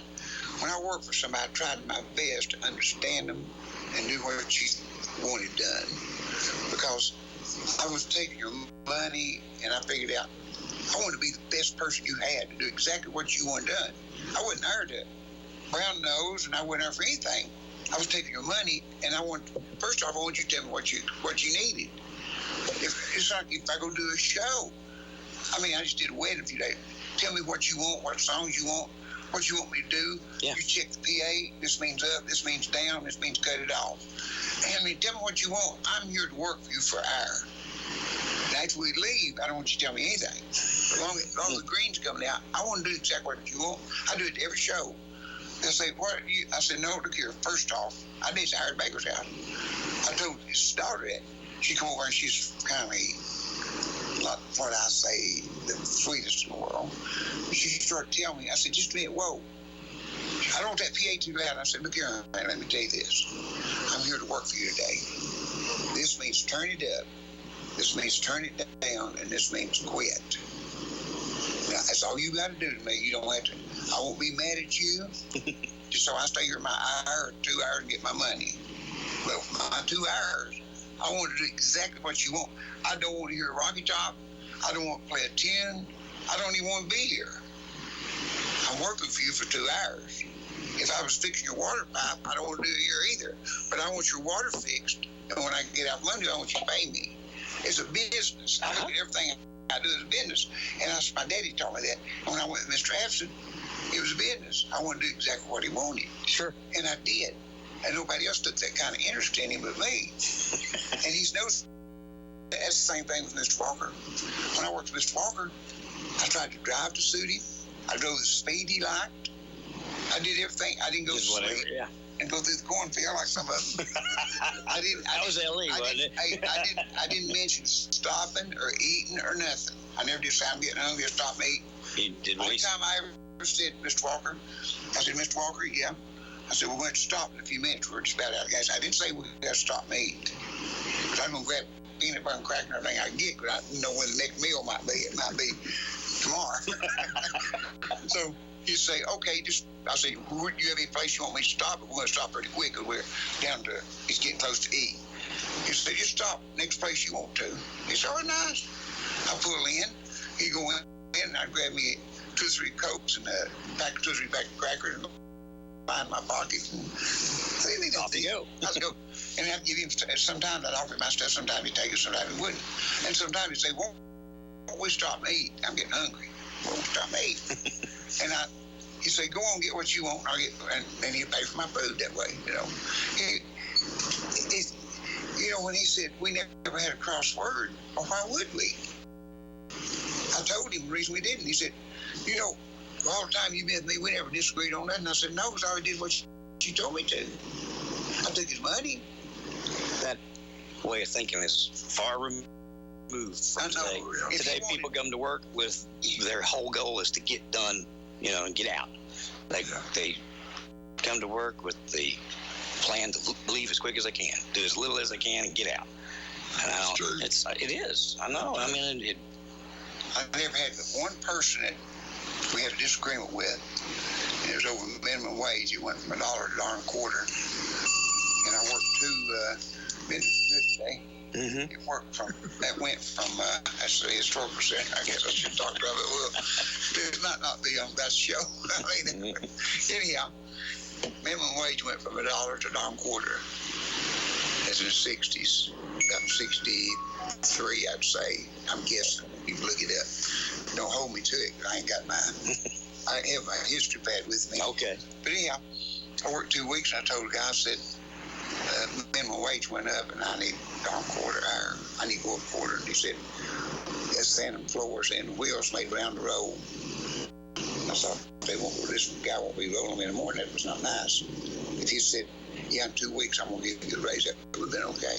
Mm-hmm. He said, the wheels are made around the road. Next morning, I was laying in bed, and they come pick me up back in. There's a crew. You work with a crew. They pick me up, take me to get 100 houses at a time, no bridge. And they blowed. I was laying in bed. Mama said, they're blowing for you. I said, they got a good horn and blow. They come in and knelt down by my bed and said, come on, let's go to work. And I said, no, I quit. Somebody else has to roll the wheels. It's always cutting up with you. I said, I'm a businessman. Now, I'll cut up with you if you don't tell a joke. But when we talk about money and working and business, I don't do. That's not comedy.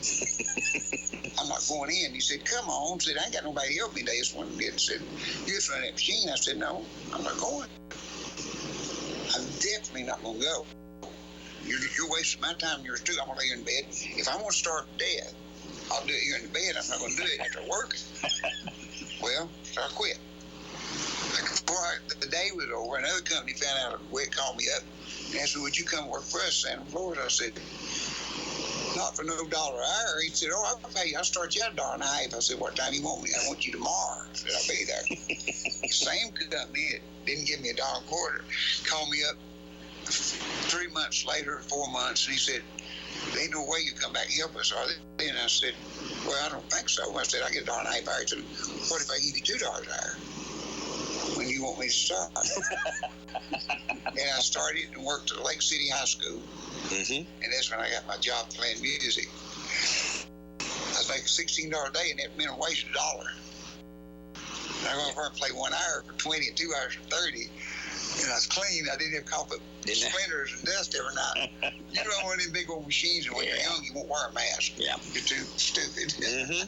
No, I understand. So you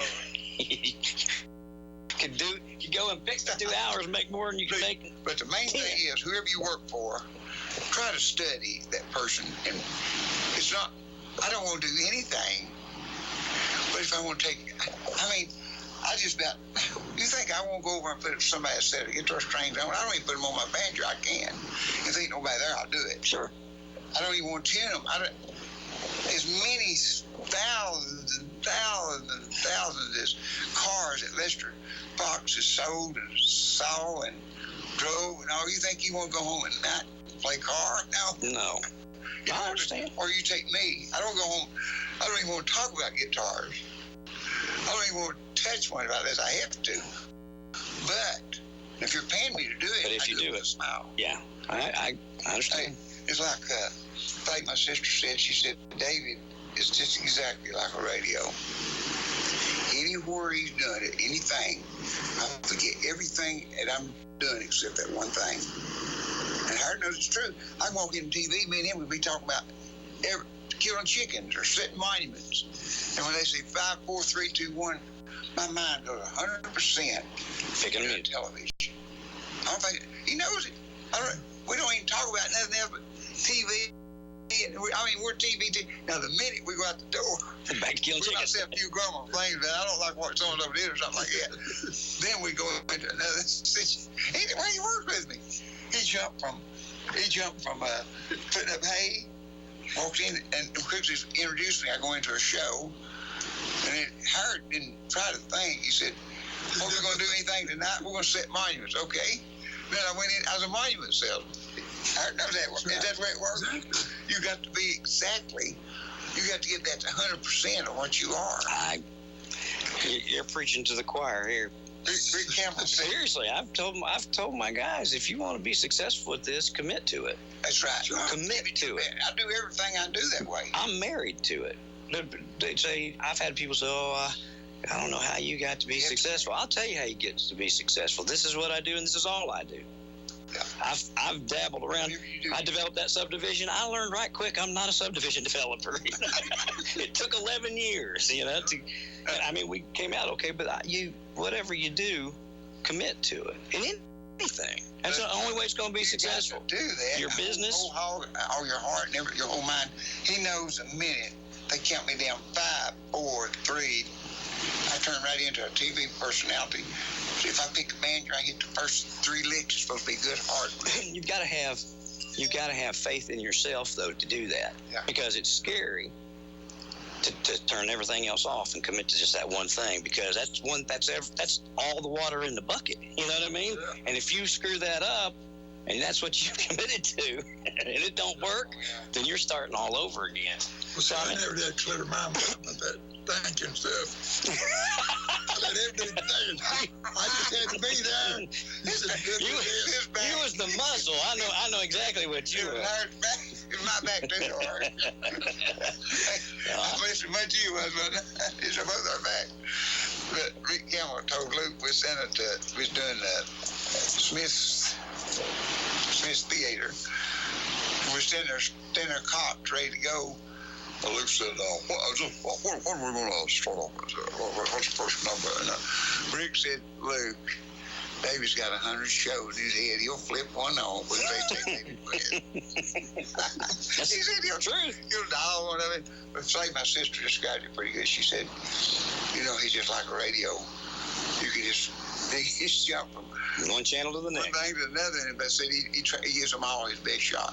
It's the best I can do. I've recorded Luke say, do you want to do it over? And I say, well, that's the best I can do. Why would I do it over? Does it suit you? Oh, it's perfect.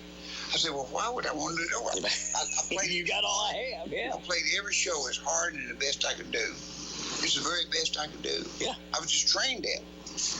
Well, like I said, that's my daddy probably why you got to be successful at it, because if you go in, people understand when you're halfway. Yeah. They see Mr. Walker could see it. You buy advertising from me, and I just piddle around. You know what I mean? I don't really try to find out what you want, and I don't what to deliver to you. What I can. People learn that it doesn't take. You don't have to be a scientist to understand if somebody's working hard for you or just taking your money and getting by. Mr. Walker told Mr. Absent told me this. Said, of course, he called him Cas. He said, you know what Cas said? And I said, what? He told me, he said, you know what David West said? He don't know one thing, straight ahead, wide open, don't he? He said, that's all he knows. Said, I've watched him, said, but everything he hits it hard as he can. But he liked that, because that was him. That's the way he did things. I remember when I was a kid, I was in 7th grade, and my neighbor, I was always in the neighborhood. I was always knocking on doors, mowing yards. The neighborhood was just being built. And so the contractor, in fact, his name was Owen Elkins. He and his son were building houses in there. And I got a deal with them that I would clean up. Every day I'd clean up. I'd put it, they throw that wood all over the place, and then they'd clean it up at the end of the day. Well, I got, for $5 or however much it was, I'd clean it up. And so one of my neighbors, I guess, noticed that. And one day he came over. I was out doing something, and he said, I want to talk to you. And he's asking me, what I got when I'm going around picking up all that stuff. And I told him, I don't remember, but he said, come here. And in his garage, had the garage door open, it was full of boxes. And he got one of the boxes out and opened it, and had like a shoebox, a white shoebox. And he opened that up and had little boxes in it. Got the little boxes out, and it was jewelry. And he was an insurance guy. I don't know if he owned the company or just, but a truck had wrecked at the interstate. And they got rid of all I guess they charged him with getting rid of all the debris. And part of it was all this jewelry. He said, I bet you could sell jewelry. I said, well, okay. He said, I need $1 a piece for each of these. And anything you make over that, you can keep. And, buddy, I went door to door. I took it to school. I got in trouble with school because kids would give me their lunch money to buy chokers. Those chokers were, and I realized right then, if you got something somebody wants, and then if they were like, I don't want that, I don't wear a necklace. I said, but your mama does, don't she? I mean, it's $2. I'd end up saying, I thought, you know what? If you've got something they want, and like I said, I worked it. You can ask my mom or my aunt. Lord have mercy. I sold my family more jewelry than they ever needed. But I sold jewelry. So you just got to, I don't know why. It wasn't that I had a liking of jewelry, but I had a liking of I was young and could buy a motorcycle. I remember that. When I wanted a new motorcycle, I aggravated my mom and dad to death to let me to do it. But I had enough money to do it. Oh, I know. Yeah. You used to hustle. I remember. I was either in the first or second grade, probably both of them. I told you this before, popsicle had a coupon on them. And, of course, our parents give us all a nickel, give us ice cream. And you pull that coupon off, you get all kinds of stuff. I still got a belt buckle, a fishing outfit I got. I got hunting knife. I got a lot of stuff. Mm-hmm. But I would stand there. I'd eat. It was 4 back over at Claxton. They had 8 rooms over there. 4 down and 4 on top, best I remember. Mm-hmm. Coal stoves in them. They had built fires. It was 48, 49, so that's how 4 back was. 48, 49, 55 long in there. I mean, you'd go down a ramp to get to the lunchroom. That's where you get your ice cream, and you come back up. And the first 2 or 3 grades was in the bottom. And then you moved upstairs when you're getting in a bigger grade. But I'd stand there when they come down, and the bigger girls, boys, they just want to some of them rapping. I say, can I have your wrapper, please? I say those. Well, yeah, the boy. And this bigger kid. Give you the coupon. I get me 25, maybe 50 a day. Well, shoot, I get me some good friends. I said, I'll fleece everybody. I was always a hustler. I never did. I told him I never did $1. I just wanted 21 nickels. That's it. That's what they used. I've used that forever and a day. He told me that, probably 1992 or 3. A long time ago. It worked. He said, take care of the little things and the big things will work out. You'd rather have. He said, David, you watch that little stuff, that big stuff will take care of itself. Yep. I showed you his picture where I got his pipe and scratch his neck. Tell me all these little things. He was born in the 1800s. It makes sense, though. And I like talking to our salespeople. So, if you look at it like that, you got 21 nickels. If you lose 1 or 2, you're still okay. You can replace them. But if you just got a client that's a $1 and that's what you're living on, and he changes his or her mind, now your bucket's empty. You got to start all over from scratch. It made a lot of sense. So we better sum up, Dave. Okay, let me get this paper up. Get your list. I dropped my whole show date here. Uh-oh. We got a big deal coming up this Saturday. Don Bell's listening. He may want to call in if he don't. Anyhow, it's going to be a big deal. It's going to be here at Oak Ridge. And it is Max Pharmacy. And it starts Friday. Have you got anything on it? I don't. Anyhow, Max Pharmacy. We went out there and tried. They're going to be having a big thing Friday night. They're going to have band. It's going to, it's just out of sight. And it's going to be at 12 o'clock. Saturday is when we probably get there. And we're going to be there from off and on, been doing music off and on 12 to 3. We're giving away Garth Brooks tickets. It's they got this prepackaged medicine. You just showing you if it come out of the thing, you just tear it off. You get your medicine already prepackaged. Each day you can tear off what you're supposed to take. It's something you got to see. Yes, sir. You need to come to it. We got Ken Bonham coming in to pick for us. I don't know how many entertainers. Going to be a bunch of them. John and Sherry's supposed to be with us. I guess, and George Morris. And I think that maybe Aaron Ott's going to be coming doing a little show. It's going to be a big show for the Saturday, and it's going to start tomorrow. So go down there and check on it tomorrow, because they're starting it Friday and Saturday, 2 big days. Giveaways, ice cream. I don't know what all they're going to have. It's just, if Don may call in on it, if he's hearing this, he can tell you what all they're giving away. It's going to be a big thing, a big drawing. They go out they're going whole hog on this. It's going to really be something big. So, won't you plan on coming Saturday? And that's going to be at Max Pharmacy right here in Oak Ridge. And the History Center tonight, be there for the movie. I guess we kick it off at 7, play about 20 minutes, then they go into the movie. And Wild Wings will be Monday, I guess. It's 28th, ain't it? Yep, Monday the 28th. Monday the 28th, 2 shows, 6:30 and 7:30 on Emory Road. I want everybody to plan on being there. Claudia's supposed to be back on the job. She's had some sickness in her family, but it's going to be a big thing on that one. And we got another Wild Wings, but it's going to be next month, so we better not get it mixed up. It's Downtown West. I think I've had 24 shows this month. I mean, we've really been hustling, weddings and parties, and of course now next Friday is Martin Day. That's supposed to be a big day. We'll be telling you more about that next week, but everybody's planning on coming to that. So listen to all the shows. Tonight's going to be Historical History Center on Gay Street. That's right across the street from Tennessee Theater. We'll be there about 6 o'clock, I think. Go as early as you want to. You'd love to go through. I saw online it said it's starting at 6:30. 6:30? Okay. Yeah, so I'll get there about 5:30. Yeah, at 6:30. You need to be there and check all this stuff out. I guess the movie is at 7, because we probably start at 6. That's about right. Yeah. That's about right. But I want everybody to be there that can, because it's going to be big. And then we got Chicken Man's coming in to play on it. Okay. So it's going to be a big show. It's going to be a good thing. Everybody to be there for that. And, of course, Wild Wings 28 at PAL, 6:30 to 7:30 show. And Hardware, Max Pharmacy is Friday and Saturday. So be sure the one in Oak Ridge, now they got one on Edgemore. Because the one in Oak Ridge, and you're going to be glad you did, because giveaways, it's just going to be a big thing. I hope we have good weather. I do too. But I think they've got it covered that you're going to have a place if they don't. Good deal. You used to be able to do that on this kind of. We're supposed to go to the football game. I've been watching it because we've been taking the boys with us. And I said, if it's going to be raining like that, I don't know. Because it's hard enough when they've got room to run and roam and staying cooped up somewhere in the rain. And I don't know what we're going to end up doing, but hopefully it'll blow through. They keep changing it.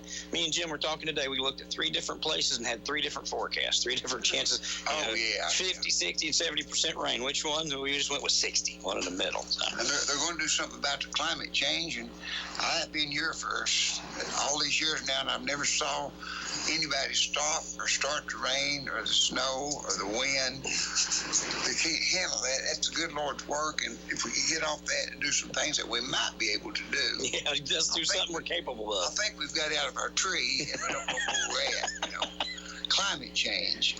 I've never saw it change. Some of it's changed ever since I've been on Earth. It used to be global warming until they found out that the Earth has actually cooled down. Now and we're going to change. Climate change. We can't even balance the budget. Well, $20-something trillion. We can't balance the budget. We can't do anything, but we're going to take care of the climate.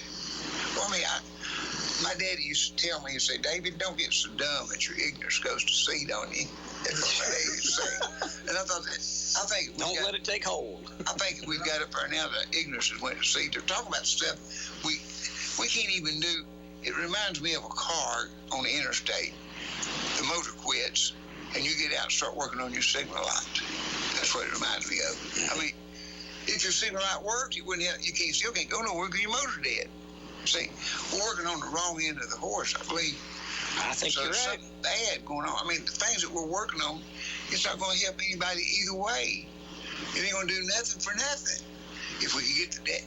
People don't realize when you get so far in debt, somebody repossesses you. I know Bud Kopic, I need to bring him back over here. He used to repossess cars. Mm-hmm. He's going to come get your car if you about 3 payments behind. One way or the other, they're going to get it. Yep. And, I mean, that's where we stand. We can't take care of our... Ignorance is bliss, David. It done went to seed, I People believe. they don't want to understand, because if you really delve into it and understand, it'll scare you to death. Yeah, don't face reality is what it is. I was talking to somebody a while back, talking about what our nut is here per month. And it's a lot, and you get talking about it, I scare myself. You do. It's scary. You get talking about $20 trillion of money. And even in making the money that we're making right now, in the economy we're making right now, we're still spending more than we're making. We got another deficit this year. I was just like, that doesn't make any sense. Stop spending money and start paying this down, because sooner or later, Bud's going to come and want his stuff back. Somebody's going to knock on the door and say, we come here today. And I don't, what do you do? Do you fight with them over it? Do they take over the country? They own, folks in Asia own hundreds of thousands of buildings and properties, and then on top of that, then we're mortgaging other stuff to them. What happens? Do they come in and we don't become? We're not our country anymore. We're their country. But we got to take care of swap out with us. That's it. That's that. What else could they do? It ain't like they could pick up the building and take it with them. They come and take over. But you got to worry about climate change. If China causing their debt, we're hurting. Yeah, I agree. But what about climate change? I mean, that's important, ain't it? Oh, I guess. Who's going to do anything about it? If we were 100% successful with it, let's say that we did implement everything that has been proposed, unless India and China and some of these other nations, countries that don't care. I mean, they don't care. No. They want to turn a dollar, and they want to control the entire world, whether it dies or not. They want it. Just to mention a few here, I'd rather see, I bet you if we had Don Calhoun or Lester Fox or Byron Stevens run it, we wouldn't know that much. They'd get us out of debt. You got to get business people. I mean, a lot of business people in here, they could do 100 times better than what we got if they're doing it. There's something wrong when we owe $22 trillion, when America owes. America should be out of debt, loaning everybody else money. I agree. What it is, we're giving them all that money, and then dividing up some of that money. When you get through all of it, we get in debt. You know what my daddy said, and it makes a lot of sense. He told me as a little boy, he said, David, if you're not careful, he says, credit can be a poor man's enemy. He might be getting used it. Mm-hmm, it can be. And that's when he said, when I want to borrow $1, yeah, you have $1. Can you pay $2 tomorrow? You got to give me this one back, and you need nothing to operate tomorrow. You have to figure out what you're going to do with that $1. You're going to make 2 with it. Yeah. I said, yeah, Daddy, I'm going to buy something to turn it. He said, okay, you can do that. He didn't care a bit, but he wanted me to know the value of it. The value of what? I told that one, I believe it's Edward Jones or somebody, you can't pay one day, you going to pay 2 tomorrow? I'm right there with you. I've borrowed money on and off all my life. I ain't borrowed money in about, what is this, 2019? I haven't borrowed any money in probably 4 years. And I've set forward, I ain't borrowing no more money. I'm done. Poor man's.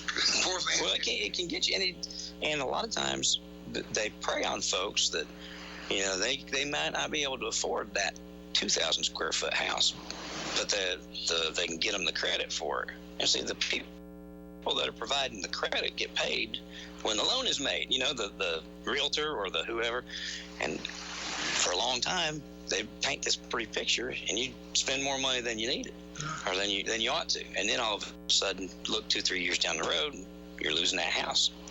Now, you just got to have good common sense. I remember one thing my dad said, he told us, he'd get us around and tell us things when we was young. He said, boy, these countries, little countries, all these wars are breaking out.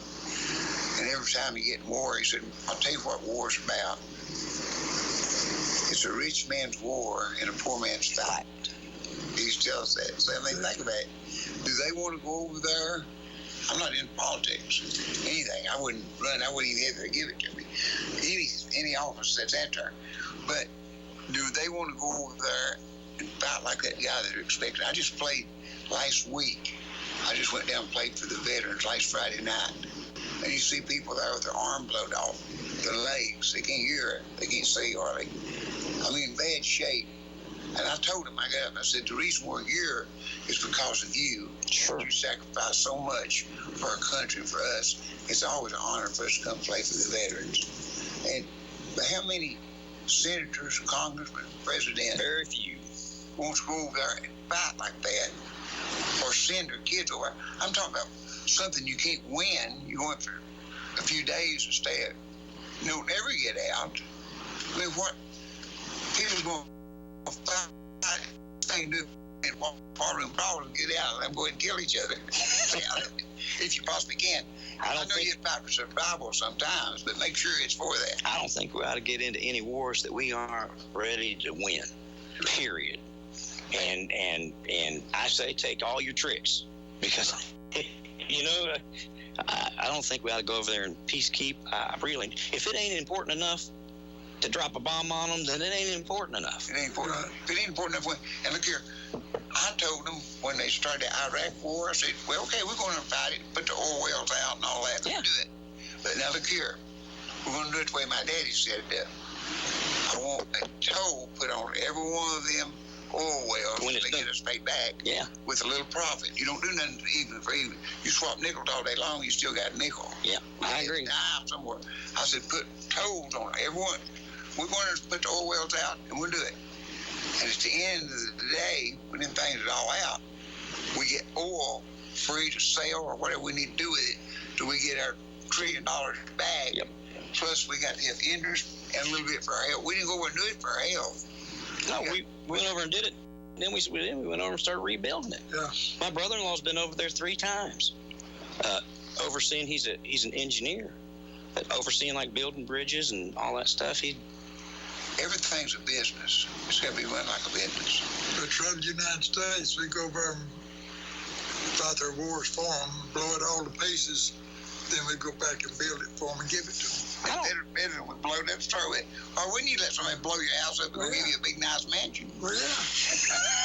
I never thought of it that way, but you're right. Politicians up there today, this bad, say, no, they don't want to go, and they don't want their kids to go, but they don't care sending your kids over. Yeah. No, it's true. It goes to rich man's war and a poor man's fight. Exactly. My daddy had it. When my daddy spoke, it was words of wisdom, because he sat and studied them all out. Him and Mr. Walker was 2 smart people, I have to say. You give us fortunate to run another hour or so, we could solve the whole world's problems, couldn't we? Let's get out of here. I should have been home a long time ago. I'm going to cut today short. You got to go pick. What'd you do this for me for? Hey, I'm just the chauffeur, brother. You guys point where we go. All right, guys, have a good day. Thank you for listening to AM 1380 WYSH and Ask Your Neighbor. Make sure you tune in at 10 a.m. each day, Monday through Friday, right here on AM 1380 WYSH and BBB TV 12. Or listen live online at WYSHradio.com. And remember, if you have a question, comment, or problem, call in tomorrow and ask your neighbor. Or email from our website. It's Ask Your Neighbor. Thanks for listening. All right, tailgaters, this is your time to shine. We need the best meats, snacks, and drinks to keep us fueled, energized, and our stomachs happy all game. That's why you need to go to UGO. They've got the best steaks around, they've got the best produce around, and best of all, they have the lowest prices around. Prices that win games. Prices that help you make the best out of your tailgating and football watching experience. You need to amp it up and save cash with UGO. My name is Rosa Wilson. I shop at UGO. Have great buys and really enjoy. I'm Ivory Hicks. I'm your local cashier at Clinton UGO. Come by and see me. United Grocery Outlet with over 13 area locations in East Tennessee. We're always around the corner, ready to help you feed your family and keep your bank account full at the same time. Gear up for football by visiting myugo.com today. Do you want more phone calls? If no, listen up. Want someone local you can work with all year long as opposed to a stranger calling you? October 1 starts Medicare season and November 1 starts healthcare season. David Vidragovich is a local agent and here to help. You call David, you only deal with David. David is local and you can reach him directly at 865-806-5837. Service and product availability varies. According to the internet, 40% of the people do not answer their phone if they do not know the number. My job is to answer your call and help you have the right plan, whether Medicare or healthcare. I am David, licensed insurance agent since 2007, and I live here in East Tennessee. Offices in Anderson and Knox counties. Avoiding phone calls and just call or text 865-806-5837. If I, David, do not answer, please leave a message. Respect, reputation, results. 3 reasons you should trust the law firm of Fox & Farley. Sometimes good people make bad judgments. If you've been charged with a DUI, domestic assault, or some other crime, you need an attorney who can protect your rights. The team of attorneys at Fox & Farley have years of experience in criminal defense. 2 have prior law enforcement experience, giving them a unique position to aggressively defend your case and ensure that your rights are protected and the best possible result obtained. Call Fox & Farley today, 457-6440. One Stop Exxon in Clinton is truly your one stop when you're on the go. Of course, One Stop Exxon has lunch specials, burgers, hot dogs, chicken, corn dogs, and delicious desserts. Be sure and try the hot fudge cake. If you're in a rush, call ahead at 457-9962. 457-9962. Ask about their Exxon card and earn 15 cents per gallon in points for 30 days. And you always get a free car wash with an 8-gallon fill-up. One Stop Exxon at 463 North Main Street in Clinton. Mayhem is everywhere. On body paint, you and your buddies have slathered me from face to feet, crafting the word defense across the canvas of your bellies. But now, you're driving to the game and realizing you might be allergic to me. Your eyes water, swell, and can you even see that stop sign? Get Allstate. Your local Allstate agent is Bradley Roberts at 356 South Charles G. Severs Boulevard. Call 457-0450 or stop in today for a free quote. As a child, we're taught to share. We share things like our toys, our crayons, and our phones. But there are some things that we don't share, like our toothbrush, our underwear, and our medicine. Medicine can be life-saving when taken as directed by a doctor, but it can have dangerous consequences when misused. Taking someone else's medicine could make us sick, get us in trouble, and can even lead to overdose. Let's share when it's appropriate, but always remember, we don't share medicine. Brought to you by ASAP of Anderson. Prevention works. Hi folks, Rob Henry here with Farmhouse Furniture. We are one of the largest custom furniture makers in East Tennessee, and we'd like to invite you to our showroom in Clinton. We're on the main road that connects Clinton and Oak Ridge, and we build all styles of furniture: Amish, farmhouse, French country, modern, and industrial farmhouse. Don't pay a West Knoxville price. Just drive 20 minutes to Clinton and save. Buy real, hardwood, heirloom furniture, your style, size, and color. And ladies, my wife has a huge showroom full of beautiful decor.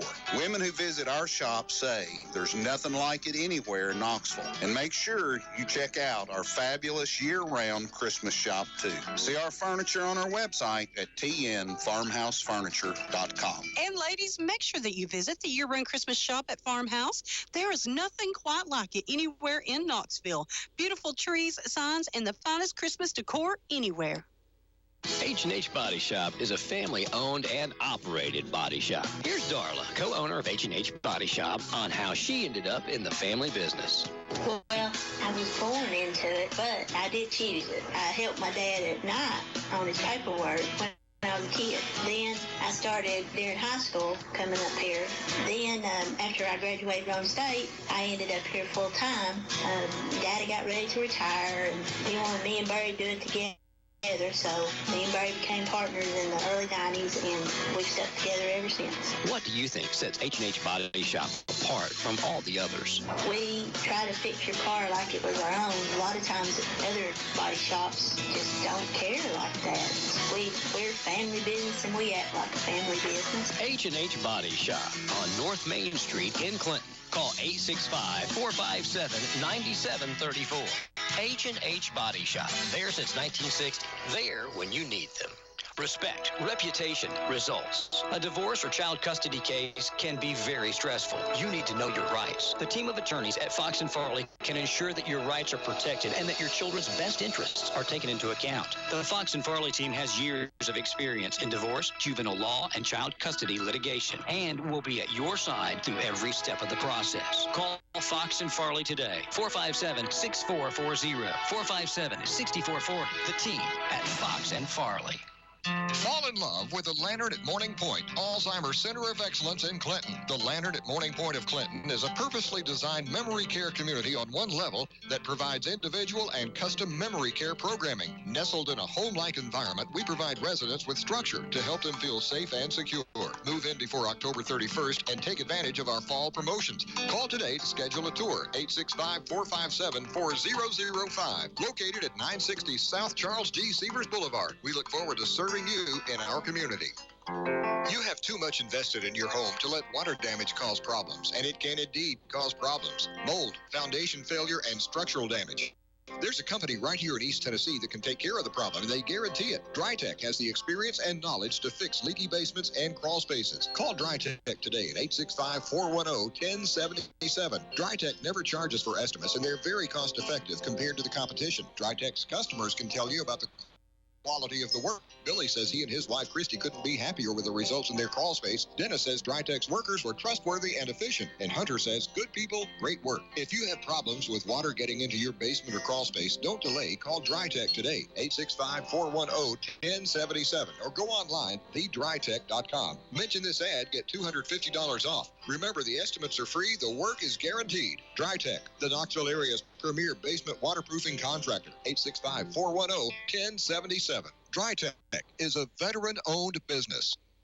The McCameys. For more than 60 years, they've been one of the most loved Southern gospel singing groups. Here's your chance to hear the McCameys in concert one final time before they retire. It's an evening with the McCameys. Saturday, November 23rd, 6 p.m. at Knoxville Civic Auditorium. I want to finish well. For half a century, the McCameys have fought the good fight and have kept the faith. Now celebrate with them as they cross the finish line. Because the finish line of home. It's an historic night of music you'll remember always. An evening with the McCameys. Saturday, November 23rd at Knoxville Civic Auditorium. He has been so good to me. For tickets, call Ticketmaster. 800-745-3000. That's 800-745-3000. Online, visit paulbelcherconcerts.com. Get your tickets today. As a homeowner, I'm always looking for peace of mind, especially when I have a costly, unplanned expense, like a cooling system repair or replacement. That's when I turn to the eScore Quality Contractor Network. They're the pros who've been specially trained and approved by TVA and your local power company. The quality contractors are licensed and insured, so you can be assured the job will be done right and inspected for free. Contact your local power company or visit EnergyRight.com to learn more. Tune in to the Shylock's Bluegrass Picks every Saturday morning from 10 to 11 on WYSH 1380 and FM 101.1. Shylock's Bluegrass Picks has your perfect mix of bluegrass songs from way back to current. The good old sound of that banjo, down-home picking, and country sounds coming through your radio for a perfect Tennessee Saturday morning. It's the Shylock's Bluegrass Picks on WYSH. Shylock's has cash for you. Are bugs taking over your house? Don't try to fight them on your own.